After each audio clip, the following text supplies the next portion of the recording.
at you. Like a little ray of sunshine over there. I know. I'm feeling good. It's episode 325. I'm here with you. It's what do I have to be mad about? Nothing. Right, and I'm super stoked because I'm wearing my new favorite sweatshirt that, do you like it? It's so cute.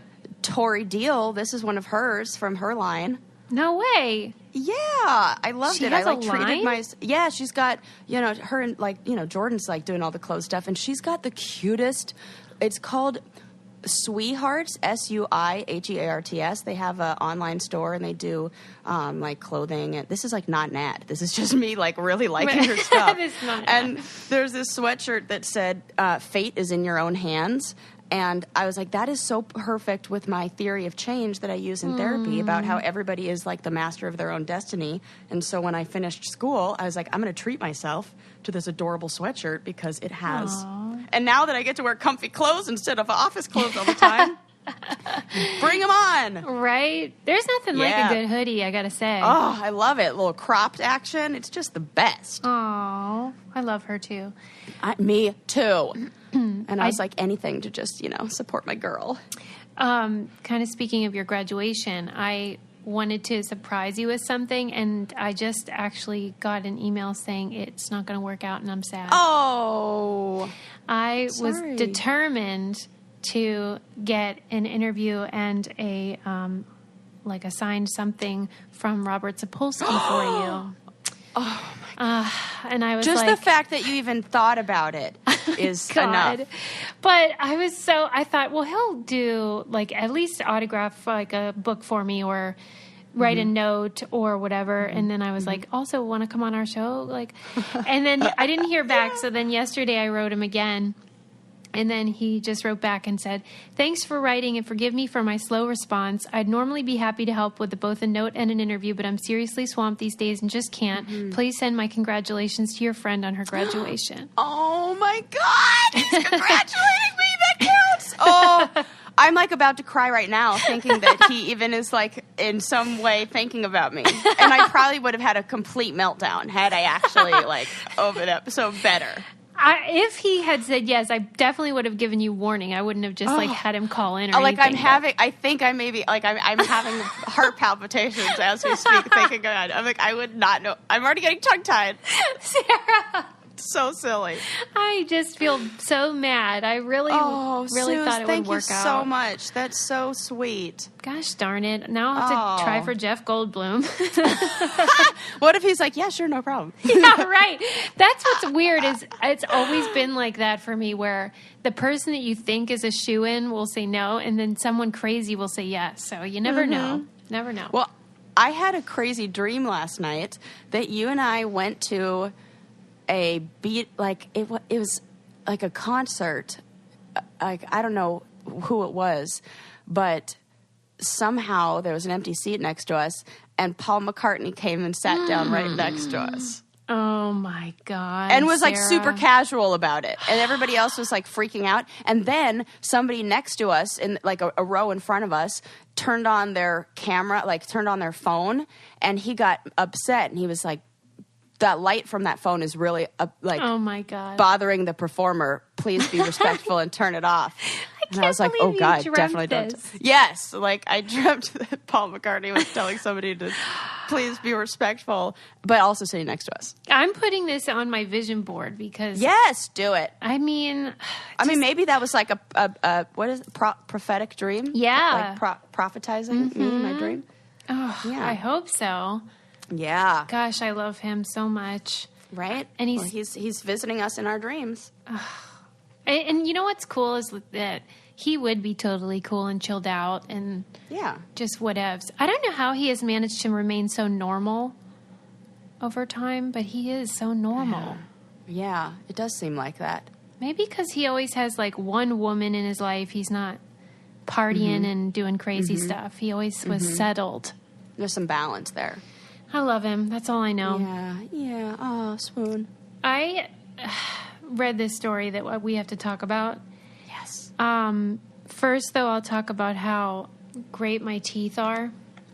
Thanks to Quip toothbrushes.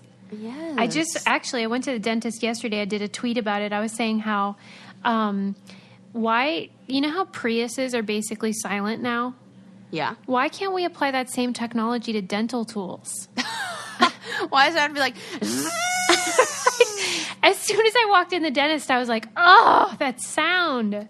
Yeah. And you're a highly sensitive person, so I bet that sound is awful for you. I hate going to the dentist, but thankfully I don't have any cavities, and they were asking if I used an electric toothbrush, and I absolutely do. It's called Quip, but it's not one of those bulky, ridiculous ones that take up all that room on your sink. They mount to your mirror in a little thingy that then you can take off and use as a cap when you travel. So it's sleek. It looks good. And now they have a kid's version, same as their original, but with this better size for kids, a smaller brush head. And you can get watermelon toothpaste. Oh, cute. Very nice. And then it has vibrations every 30 seconds, so it tells you when to switch sides. And it just gets your mouth a lot cleaner than those regular manual ones. And they have a deal for you guys. We love Quip because it's convenient and it looks nice in your bathroom. And over 1 million happy, healthy mouths do too. Quip starts at just $25. And if you go to getquip.com/braincandy right now, you get your first refill pack for free because they send you a refill every 3 months, just like the doctor one, so you can replace that head. That's a first refill pack for free at getquip.com/braincandy. And you can get this for your dad. Father's Day's coming up. Lord knows they need to be brushing better. Let's face it. Or like a graduation. It's perfect for someone going off to college. So these are good gift ideas too. So give that a whirl. And get one for your kid too. I am all about this stuff just showing up and me not having to think about it. Life is busy. And those things really help. Yeah. So there was this article about something called, you're familiar with hobby horses, right? Yeah. Well, apparently there are people who use their hobby horses and compete as if they're, oh my God, in a real horse show. I love these kind of things. And it's mostly little girls, like maybe 10, 12, that type of age. And they are, straddling this hobby horse. And so their upper body is to remain, straight and fixed. Yes. And then their lower body acts like the horse and does all these cantering and prancing and whatever. And like they jump over those bars, And like they even have a veterinarian that comes and like teaches them how to take care of their horse. Sorry. And so I wondered what you think about this type of thing. Well, a quick Google search provided some of the greatest photos that have ever been. Wow. Yeah. They jump high. This is serious. They jump high. Apparently, this is a big thing in Finland. Yes. Wow. Okay, get it, girls. You know what? I'm fine with this. Here's why. Yeah. The fact that horse riding is like this elitist, reserved for only, people who have like $1 bajillion to buy a horse and then like the stable to put it in. Like, go ahead, little girls. Like, have your fun. They're 10-year-old girls, for Christ's sake. Like, let them play. I mean, this is no different than, I don't know, little boys, like, what do they do? Do like go-kart racing or something like that? Paper, I don't know. It's not a real car, but yeah. Derbies with the little roller wooden cars. derby, right? Yes, slot car derbies, all those things. It's essentially the same thing. They're like doing auto maintenance on their derby cars. So this is like a vet coming in and checking out the horses. Like, I think it's cute. That part really cracks me up, though, because the vet will be like, funny. Make sure Picking up their hooves. Yeah, make sure you watch their eyes, and make sure there's no discharge from their nose. And it's just, that part was like, oh my God. It feels silly. But I think we should cater to the child's imagination for as long as possible. That's what I concluded. Once I finished the article, I thought, you know what? This is a beautiful thing where the girls can remain in that playful innocence before everything goes to hell and we start hating ourselves. Exactly. And I'm all for it, but it is funny to me. I love this sport, and it is so cute. And also the picture that they have up of the stables that they make for them with their little tags with their whole personalities of the horse are just adorable. I encourage this. I encourage all kinds of play. I think we should be playing more. I think we adults should be playing more. It's play. I watched, we never need to stop. There was like a little, I don't know, video within the article, and it was showing those two girls riding their hobby horses down the road, going back home after playing. And tell me what you think. I looked at it and I thought, I think those girls just really want to play and be whimsical, and they can't do it without something sort of being there. It's almost like a crutch a little bit, but a good kind. Yeah. Where it allows them to run and skip and hop and jump, but they can sort of be like, oh, it's the horse doing it. You know what I think is a perfect, I don't know, analogy or metaphor comparison in the adult world? Halloween. Yes. We love Halloween. Dressing we up. take on a different personality. Mm-hmm. We feel like we get to explore a different side of ourselves. We get to like live out a fantasy of whatever character we chose. We think about it for a long time. We put effort into the costume and whatever, whether you're going out and buying it or making it or whatevs. And it brings out a playful side, and we really enjoy that. And we use Halloween as that same sort of like excuse to, act this way or have this kind of fun. And yes. I totally agree. That's a really good comparison. Yeah. And we how much you love doing that. I love doing that. Mm-hmm. It's so fun. And these aren't delusional people. Because for me, it felt a little bit the same as, those guys that have the dolls that they pretend are like real people. Yeah. It kind of had the same thing where I'm like, oh, okay, we have to pretend like this is a real horse. But then I was like, first of all, they're girls. They're not women. Mm-hmm. And also, I don't think they're delusional. They don't think they're real. They're just playing. Yeah. Yeah, they're playing. Mm-hmm. I love it. And I'm reading this quote right here of this little girl named Miss Flippa, and it says, if your hobbies are ice hockey, nobody asks you when you're going to stop. I'm always happy. I always smile when I do this, and I'm always improving. Why would I want to stop? Oh, see, that's a good point, and I like that comparison with sports as well, because what's that about? Right. It's meaningless, except society provides meaning to it and value, whereas this is still new enough where people are like, what? Oh, and it really is something that it's so great. It says the registration fees at hobby horse competitions are kept as low as possible, about 50 cents per event. And competition organizers first work as volunteers, and then they, move up. And then it says there's one girl's mother who said she works for the city and she can't afford more than 2 hour-long riding lessons a month on real horses for her daughter at $27 each. But together with another mother, she spent $90 to rent a hall for the recent competition and just spent $40 to make a hobby horse. And now they're getting so much play and enjoyment out of it. And it's brought them so much joy. And she felt like, well, I couldn't afford this other thing. And now my daughter's getting that same sort of connection, that same sort of, passion. Like she gets to play out her all of her what do you play as a child. And now she gets to do it. And she can afford it. What do you think it is, though, that makes it a female thing?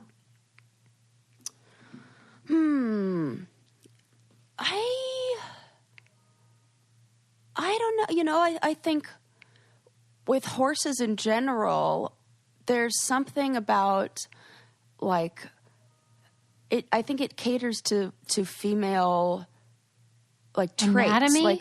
We get to. There's something nurturing about it. You have to care for this thing. Yeah. I think there's also something that I was reading. I don't know if I was reading or I was watching something on horses on why women love horses. And they were saying that as women, we're often the ones who are powerless or get dominated. Mm-hmm. And with a horse, it's this very strong, very powerful animal that the woman gets to control.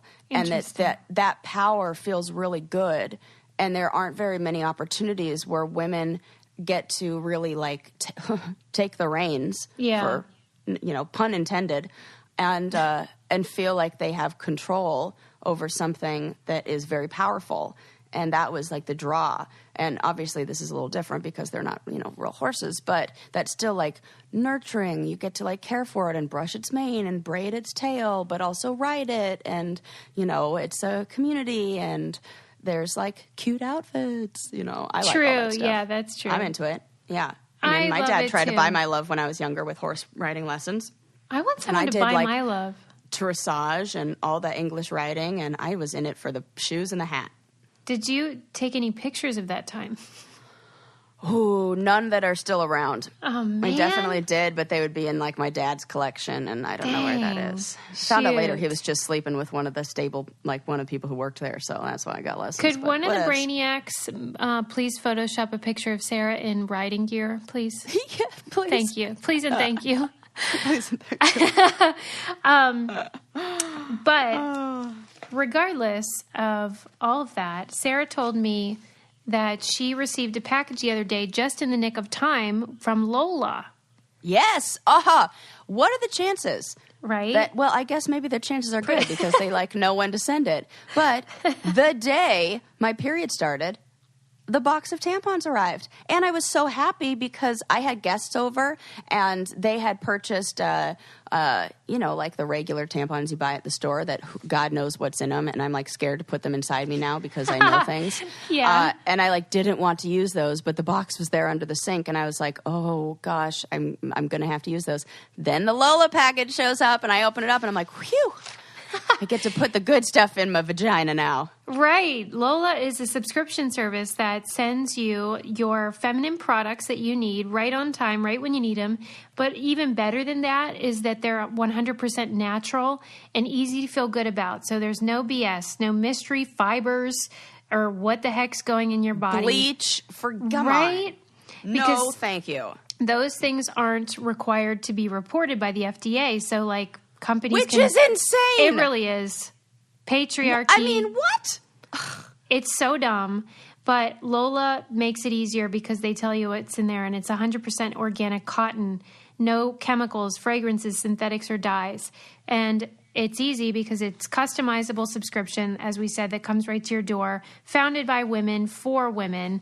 And even better than that is that you can build your box, whatever 18 tampons or 12 pads, and you can mix whatever kind you want, light, regular, super.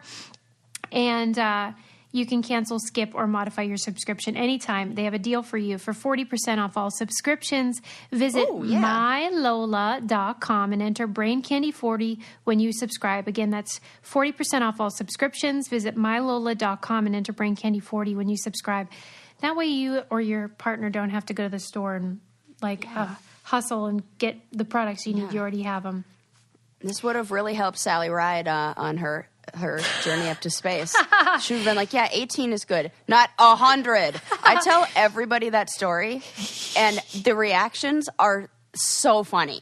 I wish I just recorded people's faces as I told them that. Honestly, they sent up 100 tampons with Sally Ride. That's the funniest thing ever. Still to this day, I feel like men do not understand women's bodies at all.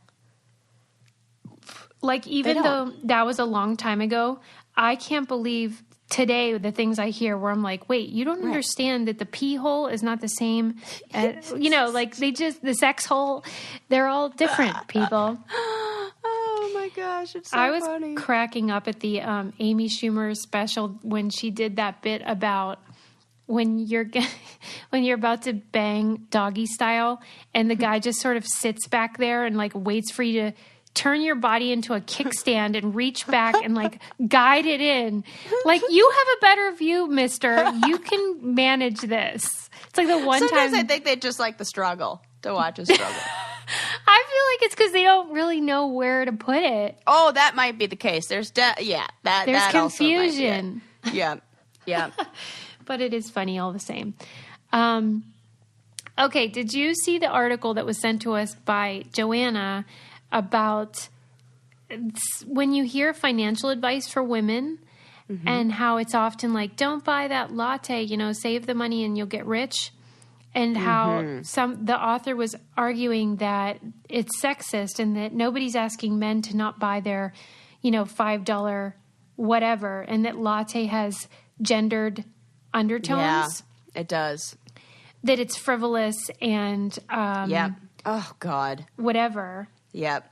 And that people aren't really doing that. Like, they're not saying don't buy that beer, fellas. Yeah, that's good. And also, even in there, it's the real way to wealth is not let's save $5. That's a way. That's not correct. It's a false narrative. Yes, and it's not focusing on. It's like whatever. It's still keeping us in the mindset of like, oh, save $5 here. No, that's not it. Let's look at big financial planning. Let's look at big investments, big. This is what it was like saying. The real stuff. That when they give advice to women, it's about deprivation and like depriving yourself of something. Yep, that's essentially the point I'm trying to make. And when they give advice to men, it's proactive. You should invest in this thing. Yes, that is. Yep. That's exactly what I was thinking. Right. Yep. Women are expected to deny themselves while men are expected to take action. And studies show that women who do get that information and are investing are better investors than men. Exactly. Because they don't take as big, like the risks aren't as big. They're better at planning for the future and being like not conservative with it, but not taking big financial risks. And so they do better at investing. Right. That's what it was saying, is that it's when like they're trying to keep us from that. Yeah, when you arm women with the correct information, they are better investors, but instead we tell them just don't buy that coffee. As if that's going to be the thing that gets you wealth. Right. Or also, like, they're not saying you need to negotiate for a better wage or whatever. I was watching like one of those little Instagram videos on this great site I follow. It's like Global something, I can't remember, but it's really wonderful, like Global Change or something like that. And it was a woman who was saying that she had to fight all this, and that she's like trying to teach women, or she is teaching women, like financial planning and those kind of things. And she said that it's exactly what you're saying. It's not the save like $5 on a latte here. She was teaching women skills on like negotiating their their earnings and their how much money they get paid, all that stuff. And she said at every single job she's had, she's negotiated for at the very least a 10% increase in whatever salary they first offered her. Really? And she's made that a point. She's like, whatever they offer, I go for at least 10%. And I've negotiated where I've never gotten less than 10% more than their first offer. It's that thing you talked about, though, where you feel like you're not deserving of... Yep. I feel like that all the time.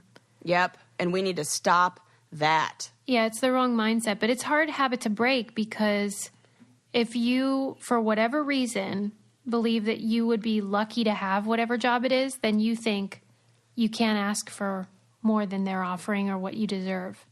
And often the jobs that women just naturally, like, for example, therapy, like it is a female-dominated business, and the majority of the people at our clinic are women. And what we're doing is so... It's like nurturing and caring and listening and things that all come natural to a lot of us. And we're also like caring for the human spirit, and we see how much it helps, where we tend to go like, we look at the client and the position the client's in, and we'll be like, okay, well, it's on a sliding scale and your fee's only, $40 or whatever, because we don't want to, like, it's like we devalue our work in order to... meet, I don't know, it's hard to describe, but I think those jobs where it feels like it's just intrinsic or natural to do it, it's hard to ask for money for that. Mm-hmm. Because it feels like, how can I ask for money for seeing the human and caring for the individual? Wow. Like, it's not like I'm building them a house and you can look at it and you can see it and it's tangible and it's like, yeah, here's the hours I worked. And this is all very... Yeah, it's like invisible labor. It's invisible. Oh, Amen. There you go. I would say teachers, it's the same. Yeah. I almost feel like nurses, same. Yeah, it's difficult to quantify these things. Caregivers, yes. Mm-hmm. The thing thank you for summarizing. The roles that women play are often not tangible. Like the what did you just say that was so beautiful? Yeah, invisible labor. Yes, it's invisible labor. So we don't attach that value to it, and it doesn't make money. Yeah, this isn't something that's like. I can't do more therapy and then make more money for It's almost like I'm in one of those crazy jobs where the goal is to not have the client come back anymore. Right. I mean, in a way, a lot of fields are like the medical field is similar. I mean, all things being equal, you want people to just be healthy and whatever, but that's not how you're going to make money. Right. Well, one bit of financial advice I will give to women and men, whoever, is to try Lightstream, especially if your credit card bills are keeping you up at night, all those crazy interest rates in the double digits. No, thank you. Lightstream is such a good solution if you have that problem, which so many people do. Be smart and pay off your credit card balances with a credit card consolidation loan from Lightstream. Get a fixed rate as low as 5.95% APR with autopay. So here's a scoop. They have this really easy online application. I checked it out. It takes not long at all. And then you can get a loan from $5,000 to $100,000. And there are no fees. And they might even put it in to your bank as soon as the day you apply, which is awesome. And if you want to save even more, our listeners get an additional interest rate discount. The only way to get this discount, though, is to go to lightstream.com/braincandy. That's lightstream.com/braincandy, subject to credit approval. Rate includes 0.50% autopay discount. Terms and conditions apply, and offers are subject to change without notice. Visit lightstream.com/braincandy for more information. I read an amazing article in the New York Times about the invisible labor of women at home, which is something a lot of people talk about, but it had a stunning summary, which was that it would take 75 years at the rate we're going until there is equality at home in labor division. 75 more years. And I feel like it's almost worse now that men are doing more than they used to. So they're like, what?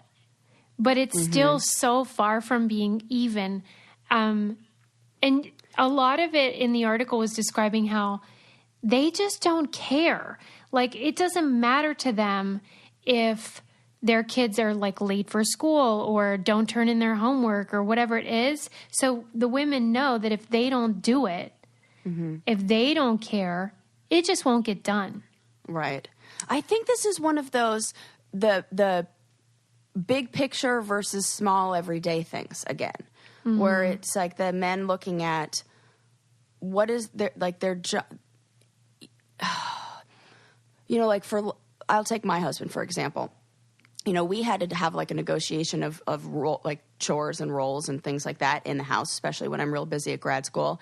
And, Landon got it, but we talked about how, he's looking at, okay, what is like the long-term plan for the family? What's going to keep us, how am I going to care for my family in the big picture? And that's like working, making sure he's working and like, saving and handling our finances and all that. And so he's like spending so much time looking at the big picture and the future that it's very hard to change that focus to the every single day, the little stuff.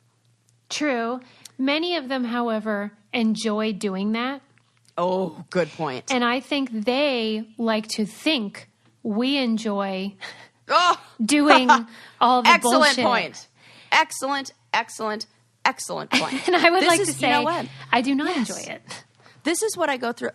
We go through this with clients where it's like, what is the roles what are like with my couples that I work with? Like, what are the roles that you take on and what do those roles mean to you? What does that action mean to you? What do you get out of it? What are the thoughts and feelings that come from it? So, if you have one person who it's like, oh, well, I make the meal, like, for Landon, for example, he'll like make these great big meals and put so much energy into it. And while he's making the meal, I'm like setting the table and cleaning up and vacuuming, like say we're having a party or something. And I'm doing all these chores. And if you were to ask him, like, what do you get? Like, how is your emotional well-being while you're cooking. It's like, oh, it's great. I'm happy. This is like my form of self-care. I get to, like relax, and I enjoy, making food and cooking, and it brings me so much joy. But if you were to ask me if I liked vacuuming and fluffing the pillows and setting up the tables, no, that causes me stress. So we are both setting up for a party, but his role in it brings him joy. Yeah. And mine contributes to my crippling anxiety. So, it's like you have to look at those things and then go, okay, well, where's an opportunity for Sarah to get the same sort of self-care in her day? Yeah. Whatever that means. Right. You got to fight for it, man. Yep. And negotiate. Every single role, there's this really great list that the Gottman Institute, it's this wonderful couple who started they're pretty much like the leading psychologists in couples work, and so good, in fact, that they can watch a couple and predict with a 98% accuracy whether the couple will be divorced in the next 5 years or whatever, based on just a few things that they see. So they're really good at understanding what it is that creates conflict in a relationship and what helps bring them closer together. And so they have this list called Who Does What. And it's probably 150 things long. And it's stuff that you would never even think about. Like if I were to just ask a couple, like, okay, what do you do? And what do you do? They wouldn't even be able to come up with these little things that we all do. Yeah. It's things like buy cards, send cards, buy birthday presents for kids, organize drawers, make organize dental the pantry. Appointments. Yes, all of those are on there. And so I created this intervention where I took those lists, I printed them, and I cut out each little, chore, and I put it on a popsicle stick, and I give one set to one partner and one set to the other partner, and then on this plate and I call it What's on Your Plate, and they pick out every single chore, every single task that they do, and they put it on their plate, and then the other partner picks out every one they do, and they put it on their plate, and then they can compare, like, whose plate has more, what are the, like, different categories that these fall into, are there any ones that both think that they're doing that maybe we could, like, just take off one person's plate and give sole responsibility to this other person, and it helps men see just how much women do that they don't even think about. And sometimes, like I said, they make this argument that, well, for example, I don't care if the laundry gets done every day, or, stuff like that. The idea until of, the laundry doesn't get done every day. Right. Yeah, you don't care because it's getting accomplished. Right. So that's why I every now and then will be like protest and just go on strike. Yeah, because it's very easy for it to get unequal again. Like, even if you recalibrate and you're like, okay, we're going to do this fair. But then people slip into their old habits, both people. Yep. And you have to... Yeah. I do think, though, it's really important to communicate your needs congruently, especially with men. Like, they need and I'm not trying to be gendered. This is just how it is. Like, if you just ask and state your needs and wants very clearly, most of the time they'll do it. Mm-hmm. We just don't ask. And we do this weird mind reading thing where we think that maybe if I complain about it, then they'll get the hint and they'll do it. They won't. They absolutely won't.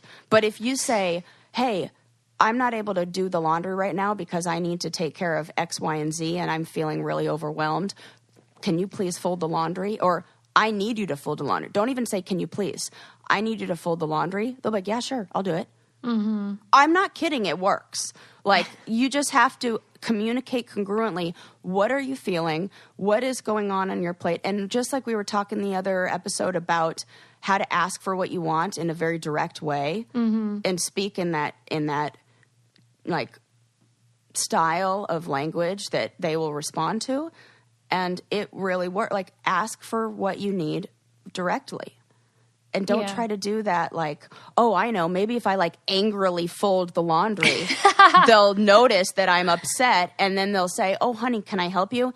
They won't. We as women will absolutely pick up on those little things because it's what we do. And we have to do that so that we can be attuned to the needs of our children. Mm-hmm. And that is just what has been after centuries and whatever programmed into us, but it's not the same they won't, I wish that we could say that it's not like that, but it is. And that's so just ask. Just ask. It certainly doesn't hurt to ask.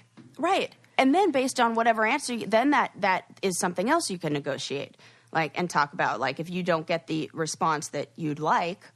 But I honestly, I've never asked directly and then been gotten any pushback. Mm-hmm. Right. Yeah. Yeah. It can't hurt.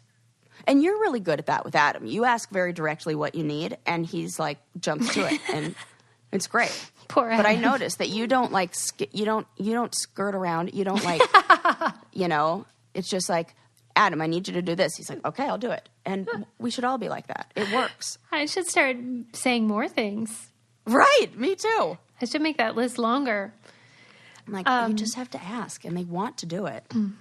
Well, another thing they might want to do is make a baby, right? Yep, mine does. Oh my God, Landon is so baby crazy right now. He has baby fever? Crazy baby fever. Every time he sees a baby, he's like, I saw that baby, and I was just thinking how much I want a baby.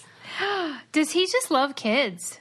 Yep, and he's just so ready, and he's counting down. He was like, so when are we going to start trying? He's trying to be really respectful of my schedule and my stress about graduating, and he's like, so the day after, you ready? Oh, yeah, it's real sweet. Yeah. Well, Sarah is now going to be using an Ava bracelet, which you wear at night, and it's comfortable and it's super cute. But you just wear it when you're sleeping, and it tracks all the weird cycles in your body and what's going on in there, and it'll tell you when you're fertile, 5 most fertile days in your cycle, and be like, hey, you should bang because if you want to get pregnant, because you might get pregnant today. Yeah, man. And it's handy if you are trying to get pregnant, but also if you just want to know what's going on with your cycle, which can be very unpredictable and can be helpful to know what day things are happening and what to expect. I think it's really clever invention and really helpful with something that can be very mysterious to a lot of people. Yep. And frustrating. And Ava has a really nice system set up so that you can better understand your body. And visit avawomen.com, and you can learn more. And for listeners of our program, you get $20 off your order by going to avawomen.com/braincandy and use our code BRAINCANDY. That's avawomen.com/braincandy, code BRAINCANDY for wherever you are in your life. And yes. Hopefully Sarah makes her husband happy and gets a baby in there. Yeah, gets a bun in the oven. Yeah. You'll be so cute. Oh my gosh, I can't wait. I just really hope I'm part of me's kind of nervous I'm about sure. being pregnant again. I don't want to be sick. That's the part that scares me. Yeah. Because I'm just so scared that because I got so sick. I really do think that, I don't want to blame myself, and I definitely am not doing that. But I just didn't even have I wonder if I even had the nutrients in me to, really? I was throwing up so much, and I couldn't eat. Oh, right. Drink yeah. water, and I could, everything. So I'm going to just try really hard and, keep your body healthy. Yeah, it is a shame though that they can't do more for people that struggle with that, because that is a nightmare. Yeah. And every day people just get through it, but my God, it's terrible. I hope you have a totally different experience in that. Yeah, I definitely can, because it is, Yeah. My 2 out of 3, my mom was really sick, but I think with one of us she wasn't. So, oh, really? Okay. Yeah, maybe it was like a boy-girl thing. After all. Yeah, maybe. No, it was one boy, one girl. Yeah. Huh. She was sick with me, but not with one of my brothers. Did you read the story about the woman that ran the marathon wearing her nursing scrubs? Yep. Mad about that. God. Right? What the actual F? So this woman was training for a marathon, and she had read that the person who had the world record for the fastest time in a marathon whilst wearing a nurse's uniform was very close to the time she was getting. And she thought, well, what the heck? I'll try to break the world record. Because she's a nurse. Because she's a nurse. And so she wore her scrubs, and they wouldn't count her it. actual uniform. Yeah. She wore the uniform given to her as a nurse. Yeah. And they said it doesn't count because it's not a dress. What the heck? This is such an antiquated, rule in the Guinness Book of what the qualification for nurses uniform is, that they needed to have a little hat and a skirt. This is frickin' 1920 right here. And she's like, excuse me, what? Mm-hmm. They disqualified her from winning because she's not wearing essentially the sexy nurse costume from Halloween. Right, exactly. That Sarah. probably would have counted. I will say, though, that I thought it was funny that there's a man that has the world record for a man in a nurse's uniform marathon. And is it? Yeah. He wore a dress. Okay, that's funny. So I give him credit for that, but I mean, come on. Right. I can't believe that they actually said this. I can't. It has to be a dress. Every week we have a story like this. Right. And who are when these is it going to idiots? not surprise us? I mean, I'm always going to be shocked by these things. Well, because you just think, who is the individual human being who's like, nope, you have to wear a dress? And did they not have any foresight to understand what the fight, the pushback they're going to get? You couldn't see where this was going? I also think it's ridiculous that there are so many world records. Yeah. That's a dumb record anyway. Is there a record that you think you'd be able to break? I bet you there's one we could all do, given how specific they are. Yeah, they're so weird. It's the person to ride a unicycle the longest while juggling, while wearing also, red. Yeah. It's too specific. I like the general ones, world's oldest person or whatever. Longest fingernails. I always like that one. Those books are fun to look at. Yeah, they really are. Back in the, I'm trying to think of what I think you'd be. Yeah, what would yours be? Well, I'll tell you what ours definitely isn't. After what I learned the other day when we were playing, because that's what we do, play as grown-ups. Yes. We would not be able to crush the world record for most dominoes, largest domino setup. We are pathetic. Pathetic people. Susie and I were just playing with Lincoln's dominoes, creating a little, the dominoes. So you knock them down and it's real fun. Yeah. We couldn't get more than 10 up without, I was like, what's wrong with our hands? I know. I need to cut back on the caffeine. Technically we were drinking, but we had just started. I mean, 2 sips of wine. What's that going to do? Yeah. But, if anything, I thought maybe that would steady my hand. Nope. Terrible. We were so bad. And I was like, well, let's just play regular dominoes because we're clearly awful at this. It was almost startling how bad we were. Yeah. And so frustrating. We were trying so hard. Right. Because we still, can't one of do us would knock anything it down. For fun. Right. It became a competition with ourselves and no one real quick. We were like, what do you think they do whenever they want to break the record? Do you think they have stop points? Yes. These are all real conversations that went on, people. And we never think it's weird at the time, but when we talk about it later, we do. I love us. I love us too. Funny. Hey, did you? I have an interesting. No. It's the battle. Who's going to share their story? Tell me. Go. Oh, do you want to hear about the most hilarious bachelor party ever, or a new antidote for the most poisonous thing on the planet? Oh my God! I'm know, into both of these. I'll start with Bachelor. What do you want? Okay, the bachelor party. So. There was a bachelor party that was going on for this guy named Angelo, and he sent the message sent out the invitations to his buddies or whoever organized this, and they misspelled the last name of one of the guests, and the person who received it was this guy named Will Novak, who lived in Arizona. and the bachelor party was taking place in Vancouver. So it was this guy who lived in Vancouver and all of his buddies, and Will Novak from Arizona gets this message that says, Angelo's bachelor party, are you in? And a normal person would just be like, oh, like that's that name. I must have received this in error. Delete. Well, not Will Novak. Will Novak was, his response, no joke, was, fuck yeah, I'm in. So this guy, the people, Angelo's bachelor party people were like, okay. Like, are you really? Like, and the guy was like, I'm in. I'm there. What do I got to do? And they were kind of going through this like almost like game of chicken of like, are you really coming? And so Will went ahead and set up a GoFundMe. Oh and my he put it God. online of like, send me to Angelo's bachelor party. It was fully funded in under an hour. Over $3,000. Like, it went viral. Like, he put the message out there. I don't know who this guy knows, but it got out into internet world, and it just spread like wildfire. It was funded real fast.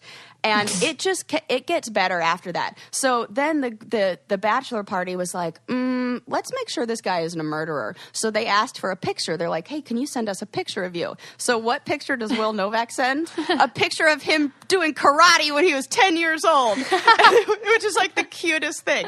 So then the bachelor party takes that image, makes shirts for the bachelor party that say Angelo's bachelor party with Will Novak's 10-year-old karate picture on it, which is already hilarious.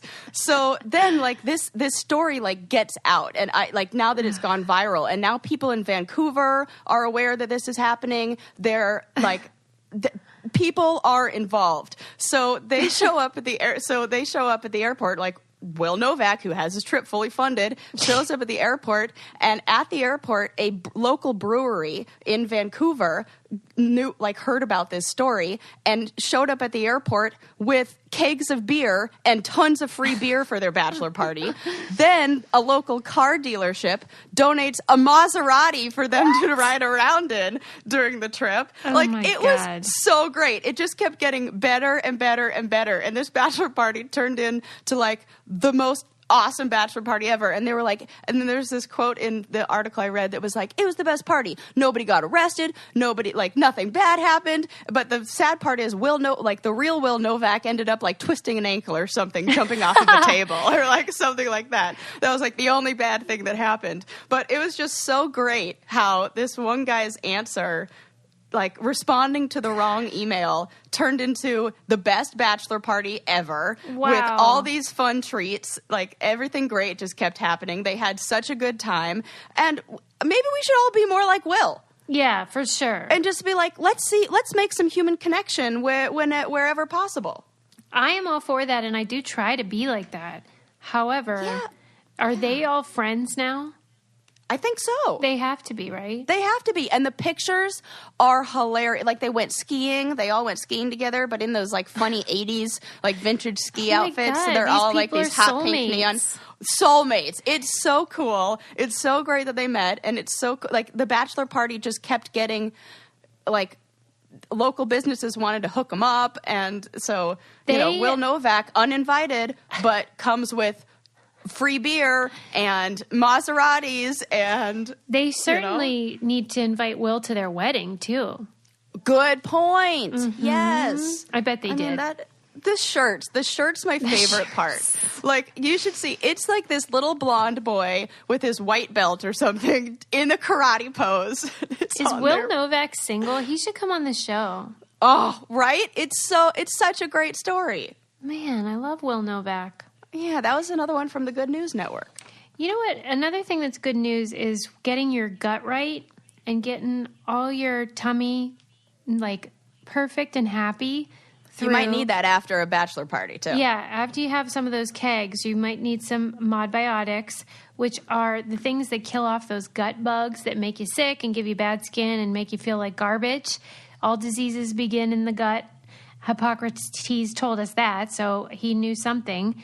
And if you want a product that helps you kill off those bad gut bugs that wreak havoc on your body, then you should try Gut Right, because that's what it does. I don't know. It's like voodoo. I don't really understand it. I just know that this is what it does. And you can get your gut right today. Visit ATPscience.com sightings.com/getgutright and get 20% off your first order and free shipping when you use coupon code BRAINCANDY at checkout. Offer limited to the first 100 customers to use the promo code. That's atpscience.com/getgutright and then use the promo code BRAINCANDY to get 20% off your first order and free shipping. All right. Oh, and a little update. Since the crowdfunding campaign from Will Novak raised more money than they even needed, he donated all the excess funds to his new friend Angelo and his bride. Oh, man, that's nice. Right? The I best. love it. And to correct the twisted ankle that I said he had, no, excuse me, it was a dislocated shoulder, but Whoa. from, quote, shredding the gnar. What the hell does that mean? You know, he was like skiing and he was like shredding the gnar, like going like nuts. Like Why do they go- call it go- I don't know, gnar? go- like gnarly. Like, I don't know, Oh, it's Lord. probably short for like shredding the gnarly tube or something like that. But that's the quote. It says, quote, shredding the gnar, and it was a dislocated shoulder. So I just want to make sure I get my facts right. This guy's crazy. Yeah, real fun. I just love that story. Did you hear about how... Oh, wait, I want to hear that other story you had. Oh, okay. I will tell you because it's so good. Thank so, you. have you heard of the box jellyfish? Never. Oh my God, this thing, let me just tell you a little bit about it. This sounds like the ultimate nightmare of an animal. So this thing is 10 feet long with 60 tentacles and like these huge long tentacles that are each like over 10 feet long themselves. And the venom in them can kill 60 grown men in like seconds. Each tentacle is covered with millions of this is like the scariest phrase ever. Millions of microscopic hooks filled with venom. Yeah, that's hideous. Hideous. And this part like gave me extra chills that these box jellyfish actively swim. They don't just float, and they can swim 4.6 miles per hour, which seems kind of fast if you're This like is trying terrible. to swim away from it. Totally terrible, right? And if you happen to get caught by one of these tentacles, what happens is your body immediately starts shutting down. You have necrosis of the skin. This is like what it says under the effects of this venom. Necrosis of skin, cardiac arrest, and severe pain. I was like, duh, you don't need to tell me this. There's severe pain after necrosis of the skin and cardiac arrest. That's Right, kind of like the implicit. given. Yes. So Where do these people guys were live? I'll give you one guess. Where every single animal that will absolutely kill you lives. Where? Australia. Oh Oh my God! It's like the most deadly animals are all in Australia. God. The most poisonous snakes. Like it's so. In thinking about this and like these animals that are really deadly, this is a place. Australia is a place where scientists really do a lot of research on animals that do have these like this venom and it are so poisonous because they give us hints or they help us learn about what causes pain and this like people are studying, researchers and scientists are studying these animals to find a better painkiller, to find out how pain is delivered, what parts of the body, like what responds to pain in an attempt to create non-addictive painkillers. Like things that just work on your pain receptors and not any of the other receptors, like the things that would cause addiction. So in doing this, researchers were able to discuss, they found I don't even know what it is. They created a chemical that can block the venom that I guess it attaches to like cholesterol in the body. Okay. And so they invented a cure, like an antidote for this that has to be administered within 15 minutes, but it's been shown to completely stop the necrosis of the skin.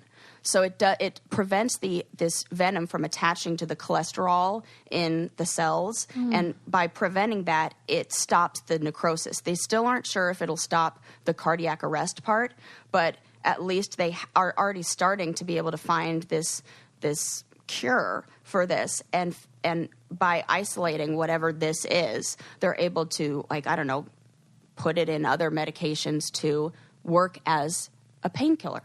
Wow. Yeah, it's like really interesting that they're going so deep into researching animals that are venomous, and by finding a cure for just that venom, it's kind of like the venom from snakes we're able to use for, I want to say, like other, like shots and things like that. Right. It's the same kind of thing. So now, thank goodness, we have this. But then I'm thinking, man, 15 minutes you have to administer the antidote? Like, that's not a lot of time. Right, unless you keep it on the boat or wherever. Yes. So now I'm thinking, okay, well, now I hope they don't make this crazy expensive. And they were able to figure out this information by using that genome editing technology, that CRISPR machine, which also, really bad name. It makes me think that we're like scrambling genes and it just doesn't sound good. Like putting it into the CRISPR, you don't think something good's going to come out of that. It's really funny, Sarah. Right? I don't know. For some reason, I was like, CRISPR, ? Name change, branding problem. Well, you know how they refer to that drawer in your fridge as the CRISPR? They're basically like the one that keeps your produce. I like it for that because it sounds fresh. Right. But for some reason, to me, it reminds me of like fried chicken and like what. Like I just feel like it just something like a CRISPR, like sounds like something you do to my onion rings, not like my genes. Oh my God, that's But really by doing funny. this, they were able to find out what genes, like what it was that they could like mutate to stop the poison from being effective. Well, I mean, the world is a scary place. Yeah. And I can't deal with knowing that those things are on the planet, but at least people are trying to help us not die from them. Right. I mean, could you imagine 10 foot long, what is it, 60 tentacles, each 10 feet long, going in every single direction and swimming at almost 5 miles an hour? What? 10 feet long? Yes. 60 of them, and they're each 10 feet long. Oh, God. I just got with dry millions heaves. of microscopic hooks full of venom. You're like, did I mention the millions? Did I say that? Millions of microscopic hooks? Oh, Lord have mercy. And it swims? Right. That's faster death. than me? No, that's terrible. Death. Like it's an alien, but it lives on Earth. Right. I see those, like, oh, gosh. I was thinking about that the other day. I was watching one of those, like, the Our Planet things of, like, the deep oceans and looking at the fish that we're seeing, like, super deep down there. They have, like, teeth and lips and stuff. Alien life, totally covered in mucus, totally, like, huge teeth that glow in the dark. All that would make sense. I just read an article, actually, about how, essentially, UFOs are real. Yeah, they are. I'm totally believe that. You've been saying this for years. I know. Tell me what the article says. It was saying how basically the military had to convince whoever handles that stuff to start keeping track of these sightings because legitimate people, pilots and engineers and NASA pilots and stuff were saying they were seeing these things and nobody was tracking it because it sounds silly. But they're seeing these tic-tac shaped spacecrafts. I'm freaking out right now. Okay, go. Keep talking. That they have so a normal flying object would have air that they take in and expel. So exhaust or wind. There was nothing. No wind or exhaust whatsoever. Oh my God. And they are all seeing the same stuff and they have absolutely no explanation for it. And they seem like they are very advanced technology. It's not just like a weird light that they see. It's actual structure. Yep. Oh, remember that thing that was out in outer space? That they said that stopped and then turned and wouldn't. We know that it's not a what do they call a celestial body because it freaking made a right turn and it's not moving with gravity. People, right? I mean, come on. Or left, whichever. But it moved in the other direction. And they're like, okay. I mean, this came and went. It's like people are ignoring this. We are seeing these things and, the pooperintendent stories make the news. Well, because we can understand all of the components. We can wrap our heads around it. Yeah, we poop, they poop, we run, they run. Yeah. But this is just like, we can't understand it. Right. And what is it? I heard, oh man, it was some quote from a philosopher or something that says, you have to believe it to see it. Not you have to see it to believe it. Ooh. It's really the reverse of that. You have to believe it to see it. Oh, my God. And so if we start expanding our minds of what is possible, then the impossible becomes a reality because our minds are just expanded to accept that. Wow, that's interesting. Yeah. I like that. I'm going to be thinking about that. A story, I mean, I assume it's like this is, I don't know if it's a story of legend, but it's out there in the world. I've heard this, that when, I guess, Christopher Columbus's ships or whoever, the ships that came over, like when Native Americans, when the ships first came, they had never seen a ship before. Yes, you told me about this. They literally didn't see it. And it wasn't until somebody in the story, it says like a medicine man noticed the ripples in the water and said something has to be out there. So he started looking for the something that could be out there. And then the ships appeared to them. And then he told other people, and then other people saw the ships. Because they had no frame of reference. They had no frame of reference. Wouldn't see what was there in front of them. Correct. That's bonkers. And then I wonder about this with, like sometimes my dog just stares off and I'm like, I think he sees something that I don't see. And then like kids will do it where they'll just a kid will just like, and I wonder, I'm like, are they seeing something that it is not in my frame of reference and I can't see it? My niece Dahlia, our assistant who's listening to this, she, when she was little, they lived in a house, and in her nursery, she would point to a spot on a spot on the wall and cry and be super upset all the time, and there was nothing there that we could see. And I don't know, like the house that was connected to theirs, like a row house, was a home for disturbed women. I don't know what you'd call it, like troubled women. And we were always like, wonder what she sees. Like, oh, she's seeing something. You think? Oh, yes. I mean, I think back to, the connection between animals and people. Right. And why wouldn't there, it's crazy to think that there wouldn't be a people connection. True. Like, to some just energy that there's just stuff we don't know about. Mm-hmm. I just know it. But I like it. It makes me happy. I love it. Because I think about just human potential and how our mind is so powerful. Well, because life on this earth is so painful that all we can do is kind of hope that there's more to the story that's not as bad. Mm-hmm. Or connect to we have to see the good things that are here right now. And whatever you give attention to is what your reality is going to be. So you can focus on the good and it'll be good. It's kind of like people who are lucky. They say they're only lucky because they think they're lucky. Yeah. And they start to recognize all the times where they're lucky versus unlucky. Do you really think so? I know so. You're like, I'm a master. Yeah. Jeez. Because I always say I'm like super lucky.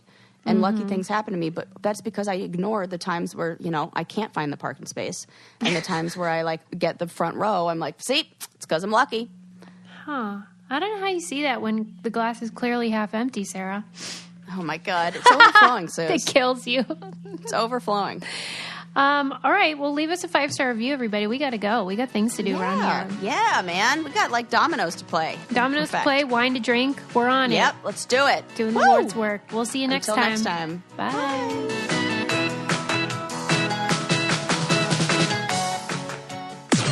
This podcast is brought to you by Wave Podcast Network. Check out all of our shows, including the Brain Candy Podcast, I Don't Get It, Coffee Convos, and Let's Talk About It.